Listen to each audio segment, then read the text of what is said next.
நாம் இன்றைக்கி பார்க்க போகிறது ஒரு நல்ல வெஜிடபிள் வச்சு காய்கறி வடை. அதுக்கப்புறம் அதோட கூட ஒரு அதாவது அரிசி ரவையை வச்சு ஒரு புளியோதரை. இந்த அரிசி ரவை புளியோதரைங்கிறது யூஸ்வலாக புளி உப்புமான்னு சொல்லுவோம். அந்த மாதிரி தான். அது நல்ல ஃப்ளேவரும் டேஸ்ட்டும் ரொம்ப நல்லாயிருக்கும். இந்த வடையும் பார்த்திங்கன்னா நல்ல முறுன்னு இருக்கும் வடை.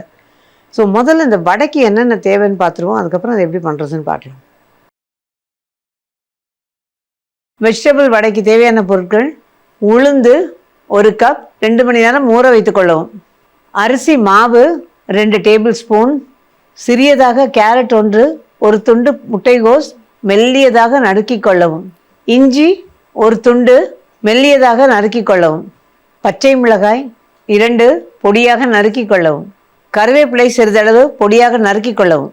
கொத்தமல்லி தழை சிறிதளவு பொடியாக நறுக்கிக் கொள்ளவும். வெங்காயம் 1 மெல்லிய துண்டுகளாக நறுக்கிக் கொள்ளவும்.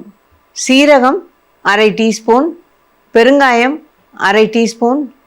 உப்பு ருசிக்கேற்ப. எண்ணெய் பொரிப்பதற்கு. இப்போ இந்த வடைக்கு தேவையான பொருள்லாம் பார்த்தோம் இல்லையா? காய்கறி வடை, வெஜ் வடைன்னு சொல்கிறோம்.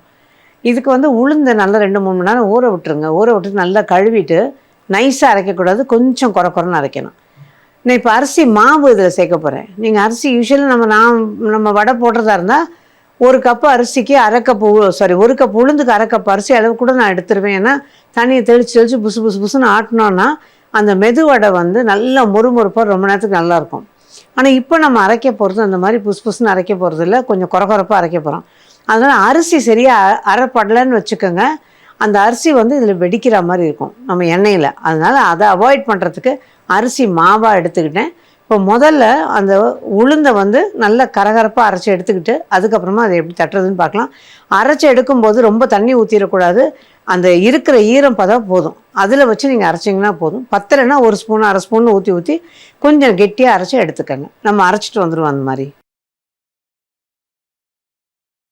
இப்போ இந்த மாவு அரைச்சாச்சு. நான் பாருங்கள் எவ்வளோ கெட்டியாக அரைச்சிருக்குது. தண்ணி இல்லாமல் நல்லா வடிகட்டி வச்சுட்டு இதை அரைச்சிடணும். உங்கள் மிக்ஸி ஒரு வேளை அரைக்கிறேன்னா ஒரு துளியாக ஊற்றி அரைங்க. ரொம்ப தண்ணி சேர்த்துறாதீங்க. இந்த மாதிரி அரைச்சாச்சு. இப்போ இன்னொரு பவுலில் பார்த்திங்கன்னா இந்த வெங்காயம் மெல்லியதாக நறுக்கியிருக்க வெங்காயம்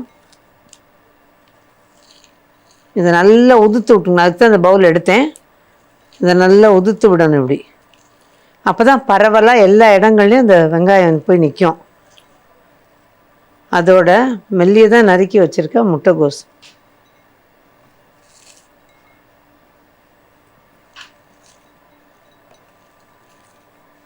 கூடவே பச்சை மிளகா, கருவேப்பிலை, கொத்தமல்லி,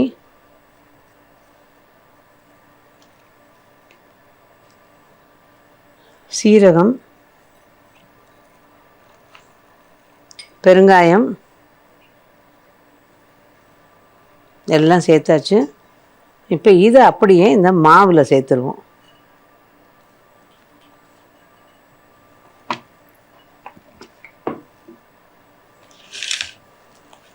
சேர்க்கும்போது இதுக்கு நம்ம அரிசி மாவு சொன்னேன் இல்லையா? அரிசி மாவு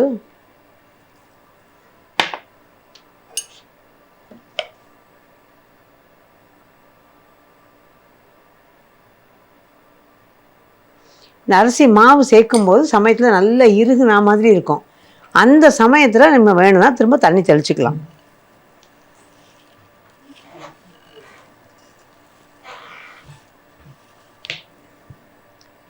இப்போ இதோட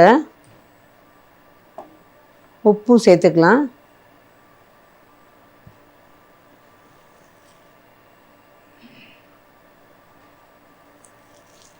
அவ்வளோதான். இப்போ இதை நல்லா பிசைஞ்சிக்கணும். இப்போ மெல்லிசாக நறுக்கின இஞ்சி லாஸ்ட்டில் போட்டுடலாம். நான் அதை போட விட்டுட்டேன், அதை போட்டுடுறேன். இப்போ அவ்வளோதான். இப்போ இது நல்லா கலந்தாச்சு. இதையும் சேர்த்து அப்படி நல்லா கலந்துட்டு கொஞ்சம் மெல்லிசாக தட்டணும். இது கனமாக தட்டக்கூடாது, கொஞ்சம் மெல்லிசாக தட்டணும்.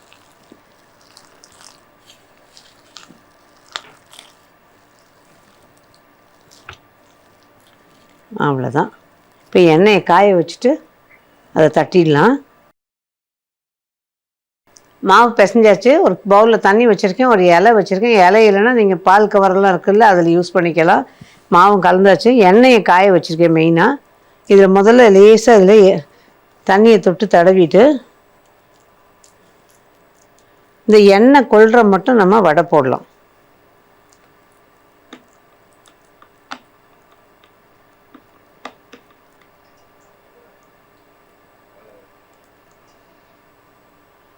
எண்ணெய் ஓரளவு நல்லா காஞ்சிருக்கு. இதையும் தட்டிடலாம். வரிசையாக வந்து ஓரளவுக்கு கொள்கிற மாதிரி கடக்கடன்னு தட்டிடுங்க. அப்போ சரியாக இருக்கும். ரொம்ப மெல்லிசானும் இல்லை, ஓரளவுக்கு மெல்லிசா. அப்போ கொஞ்சம் மொறுமொறுப்பு கிடைக்கும்.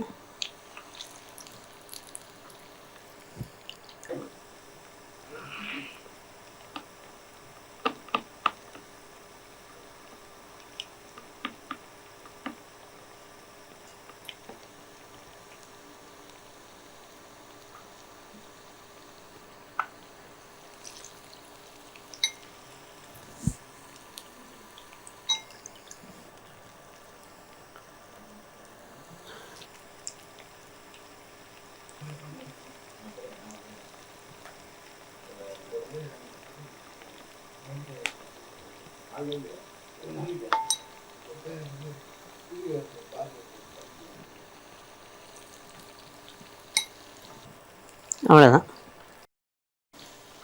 இது கொஞ்சம் நல்லா இப்படி பிரட்டி விடணும். பிரட்டி விட்டு நிதானம். முதல்ல நான் போடும்போது தீயை குறைச்சி வச்சுருந்தேன். நிதானமான தீயில் தான் வேக விட்டேன். அதுக்கப்புறம் மெதுவாக அது அந்த ஃப்ளேமை இன்க்ரீஸ் பண்ணிட்டே வந்து இப்போ கொஞ்சம் அதிகமாகவே வச்சுருக்கேன். ஏன்னா இந்த ஃபுல் ஃப்ளேமில் வச்சுருக்கேன். இதுலேயும் நல்லா வெந்து எடுக்கணும். இதில் ஒரே ஒரு விஷயம் மட்டும் சொல்லணும். என்னென்னா, நம்ம இப்போ சுட சுட போட்டு கொடுக்கும்போது அந்த கிறிஸ்ப்னஸோடு நல்லாயிருக்கும். இது ஆறுச்சுன்னா கொஞ்சம் வலுத்தா மாதிரி தான் இருக்கும். ஏன்னா அதை நம்ம சாஃப்டாக அரைச்சி பண்ணலை. அதனால் கொஞ்சம் வந்து இந்த அதாவது கொஞ்சம் இழுவத்தன்மை இருக்கும் அதில்.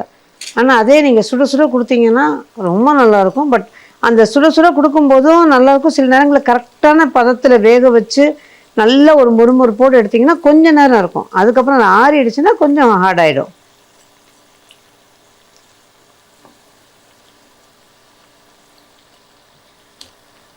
இப்போ வர உளுந்தும் கொஞ்சம் நல்லா இருக்குது. நல்லா புசுன்னு இட்லிக்கெல்லாம் பார்த்திங்கன்னா நல்லா காணுது உளுந்து. அது உளுந்து கொஞ்சம் காண்றதுனால இட்லி அரிசியை நம்ம கூட்ட வேண்டியதாக இருக்குது. இட்லிக்கு யூஸ்வலாக 4க்கு 1ங்கிறதெல்லாம் இப்போ மாறி போச்சு. இப்போ நான்லாம் வந்து 5க்கு 1 வந்து இட்லி வந்து உளுந்து ஜாஸ்தி ஆகிடுதுங்கிறதுனால இப்போ 6க்கு 1 போடுறேன். சூப்பராக இருக்குது. 6 அரிசி 1 உளுந்து, ரொம்ப நல்லா இருக்குது.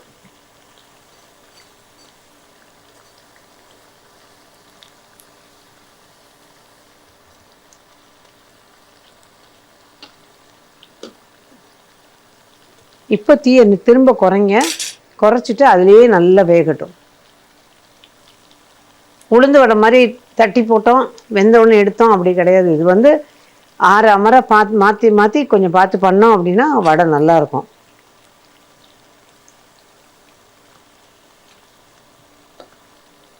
இதில் காய்கறி வடைங்கிற போது நம்ம இன்றைக்கி முட்டைகோஸ் இதெல்லாம் மட்டும்தான் போட்டிருக்கேன். நீங்கள் மற்ற காய் போடுறதா இருந்தாலும் நல்லா காலிஃப்ளவரை பொடியே துருவிட்டு இதில் சேர்க்கலாம். பீட்ரூட் போட்டிங்கன்னா கொஞ்சம் நிறம் மாறும், ஆனால் நல்லாயிருக்கும். அந்த மைல்டு இனிப்போடு இருக்கும், அதுவும் சேர்த்துக்கலாம். பட் பீட்ரூட் வந்து பொதுவாக ரொம்ப எல்லாருக்கும் பிடிச்சிடாது. இருந்தாலும் அந்த நேரம் மாற்றம் கொடுக்கும்போது ஒரு குழந்தைங்களுக்கு அதை வந்து ரசித்து சாப்பிட்ற மாதிரி இருக்கும். அப்புறம் கீரை வடை, அதுவும் நல்லாயிருக்கும். இதில் குறிப்பாக பார்த்திங்கன்னா அரைக்கீரை, அதுதான் நல்ல ஒரு ஃப்ளேவர் கொடுக்கும். அதனால் அரைக்கீரையை வாங்கி இது மாதிரி சேர்த்து பண்ணிங்கன்னா நல்லாயிருக்கும். யூஸ்வலாக ஹோட்டல்களுக்கு போகும்போது வடைக்கு ஊற போட்டிருப்பாங்க, ஸ்பெஷல் வடைன்னு போட்டு வச்சுருப்பாங்க. நீங்கள் கேட்டிங்கன்னா டக்குன்னு கொஞ்சம் அந்த வடமாவே நிறைய ஸ்பெஷல் வடைக்குன்னு அரைச்சும் வச்சுக்குவாங்க. பட் ஒரு வேளை அது பத்தலையோ இல்லை நம்ம திடீர்னு முன்னாடியே போய் கேட்குறோம் அப்படின்னா கொஞ்சம் வடை மாவை எடுத்து ஒரு சுற்றிட்டு டக்குன்னு அதை வச்சுருக்க வெங்காயங்க எல்லாம் போட்டு வடையை மெல்லிசாக தட்டி கொடுத்தாங்கன்னா அது ஒரு ஸ்பெஷல் வடையாயிடும். ஸோ இந்த மாதிரி பண்ணுறது தான் அது. இது வடை வெந்துட்டுருக்கும்போது இந்த வடைக்கான சைட் டிஷ்ஷுன்னு பார்த்திங்கன்னா தேங்காய் சட்னி தான் யூஸ்வலாக ரொம்ப நல்லாயிருக்கும். ஆனால் அது போக வேறு என்ன வச்சு சாப்பிட்டா வடை நல்லா இருக்கும்னு கேட்டிங்கன்னா, என்னை பொறுத்த மட்டும் நல்ல ஒரு ஊறுகாய், ஒரு மாங்காய் தொக்கு, எலுமிச்சம்பழம் தொக்கு, இதெல்லாம் வந்து இந்த மாதிரி வடைக்கெல்லாம் ரொம்ப நல்லாயிருக்கும். பொங்கலுக்கெல்லாம் சூப்பராக இருக்கும். ஸோ இந்த வடைக்கு வந்து தேங்காய் சட்னி மட்டும் இல்லாமல் அந்த தேங்காய் சட்னிலையும் வெரைட்டி ஆஃப் தேங்காய் சட்னி பண்ணலாம். நம்ம சாதாரணமாக பச்சை மிளகாய் பொட்டுக்கடலை கொஞ்சமாக போட்டு அந்த மாதிரி அரைச்சி பண்ணுவோம் இல்லையா, அதில் வந்து பச்சை மிளகாய் ஒரு வதக்கிட்டு அந்த பொட்டுக்கடலை பச்சை மிளகா அதோட கூட 2 இலை கருவேப்பிலை அதை போட்டு அந்த மாதிரி அரைக்கலாம். அப்புறம் அரைச்சி எடுத்துட்டு அந்த இதை பொட்டுக்கடலையே சேர்க்காம பச்சை மிளகாய் தேங்காய் மட்டும் அரைச்சி எடுத்துட்டு உப்பு சேர்த்து கொஞ்சமாக கெட்டி தயிர் அதில் வந்து புளிக்கக்கூடாது, அதையும் சேர்த்து நல்லா கலந்துட்டு கடுகு உளுந்து தாளிச்சிட்டு பொடியாக நறுக்கின வெங்காயத்தை நல்லா சின்ன வெங்காயம் குறிப்பாக அதோடு சேர்த்து நல்லா வதக்கிட்டு இந்த சட்னியில் கொட்டினீங்கன்னா அது ஒரு மாதிரி. ஆனால் என்ன தான் நம்ம பண்ணாலுங்க, நம்ம கிராமத்து பக்கம்லாம் போனீங்கன்னா அவங்க ஒரு இட்லியை வச்சு நிறைய பொட்டுக்கடலையை போட்டு கொஞ்சமாக தேங்காய் போட்டு ஒரு காஞ்ச மிளகா போட்டு சட்னி கொடுப்பாங்க, 2 பூண்டு பல்லும் போட்டு. சரி டேஸ்ட் இருக்கும், நல்ல தண்ணியாக இருக்கும், ரசம் மாதிரியே தண்ணியாக இருக்கும். ஆனால் அதை ஊற்றி ஊற வச்சு சாப்பிட்டிங்கன்னா நம்ம என்ன விதமான சட்னி அரைச்சாலும் அந்த டேஸ்ட்டுக்கு வராது. நிறைய பொட்டுக்கடலை இருக்கும், தேங்காய் ரொம்ப போட மாட்டாங்க, அவ்வளோ ஹெல்த்தியாகவும் இருக்கும், டேஸ்டியாகவும் இருக்கும். பொதுவாக ஹோட்டலுங்கள் எல்லாம் நிறைய அதை குறிப்பாக அதை உங்களுக்கு சொல்லணும். நிறைய பேர் கேட்குறது வந்து ஹோட்டல் சட்னி வந்து எப்படிங்க இவ்வளோ வெள்ளை இருக்குது, நல்லா டேஸ்டியாக இருக்குது, அவங்க வந்து மரவள்ளி கிழங்கு சேர்க்குறாங்க அது சேர்க்குறாங்கன்னு சொல்கிறாங்களே அப்படின்னு நிறைய பேர் வழியில் பார்க்குற போது கேட்பாங்க. கமெண்ட்ஸில் கூட 2-3 பேர் போட்டிருக்காங்க. அப்போ நான் சொல்கிறேன், அது வந்து ஹோட்டலில் அப்படிலாம் சேர்த்து அரைக்கிறாங்களா என்னங்கிறதுலாம் எனக்கு முழுமையாக தெரியாது. ஆனால் நான் கிரகித்த வரையில் பொட்டுக்கடலை கம்மியாக போடுவாங்க. என்ன காரணம்னா பொட்டுக்கடலை போடும்போது இந்த உடச்சக்கடலை வந்து சீக்கிரம் கெட்டு போகிற தன்மையை கொடுத்துரும். அதனால் அவங்களுக்கு அதை விட கூட தேங்காயை போட்டு அரைக்கிறது இன்னும் பெனிஃபிட்டாக இருக்குங்கிறதுனால தேங்காய் தான் நிறைய சேர்த்து பச்சை மிளகா கொஞ்சமாக சேர்த்து அரைக்கிறதுனால தான் அவ்வளோ ருசி. இதில் வந்து பால் அந்த மாதிரி எந்த விஷயங்களும் கிடையாது, அதனால தான் வெளுப்பாக இருக்குது. நமக்கு பொட்டுக்கடலை ரொம்ப சேர்க்க மாட்டாங்க, ஏன்னா சீக்கிரம் கெட்டு போயிடும். இப்போ அவ்வளோதான், வடை ரெடி ஆகிடுச்சு. நான் கொஞ்சம் தீயை தூண்டியிருக்கேன்.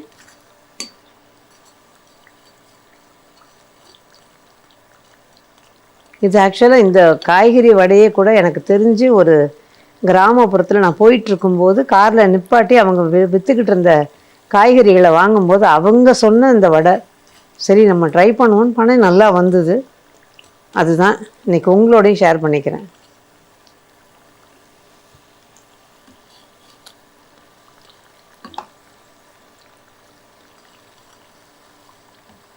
அவ்வளோதான், இது வேகிறதுக்கான நேரம் கொஞ்சம் ஆகும், பொறுமையாக செஞ்சோம் அப்படின்னா நல்லாயிருக்கும். அவ்வளோதாங்க, இப்போ எடுத்துடலாம்.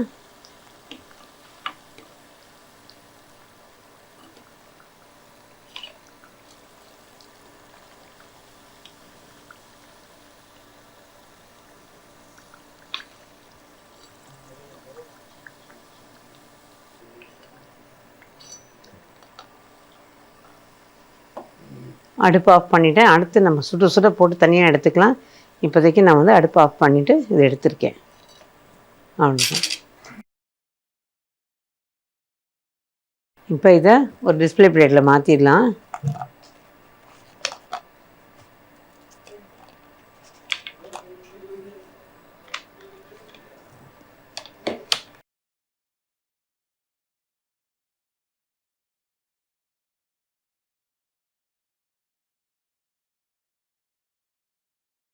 இதுதான் நான் கற்றுக்கிட்ட ஒரு விஷயம், அதுவும் ஒரு கிராமத்து பெண்மணிக்கிட்ட கற்றுக்கிட்ட ஒரு விஷயத்தை தான் இன்றைக்கி நான் உங்களோட ஷேர் பண்ணியிருக்கேன்.